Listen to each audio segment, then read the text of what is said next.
আগামী ১ মাস আপনাদের রিলেশনশিপটি কেমন থাকবে? তো আমি যেটা দেখতে পাচ্ছি, ওপর থেকে তো সব ঠিকই থাকবে, কিন্তু একটা হয় না যেখানে ২ পার্টনার মিলেমিশে একে অপরের সাথে টাইম কাটানো, রিলেশনশিপটাকে সুন্দর রাখার জন্য দুজনাই সমান পরিশ্রম করা, সেই জিনিসগুলোর সামান্য মাত্রায় আমি অভাব দেখতে পাচ্ছি। আমি দেখতে পাচ্ছি যে আপনাদের দুজনের মধ্যে এরকম এনার্জি থাকবে যে নিজের কাজে, নিজের কেরিয়ারেতেই আপনারা ব্যস্ত থাকবেন, যে একে অপরের প্রতি একটু ধ্যানও দিতে হয় সেই জিনিসটার ওপর আপনাদের কোনো ফোকাস থাকবে না। এক কথায় বলতে গেলে যা চলছে চলতে দাও, এরকম এনার্জি।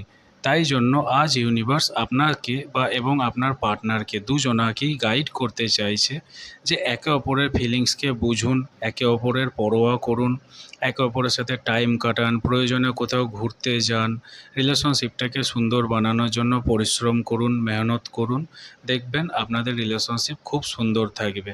এই গাইডেন্সটিকে যদি আপনি মেনে চলেন তাহলে আপনাদের রিলেশনশিপে কোনো রকম সমস্যা আসবে না। Thank you.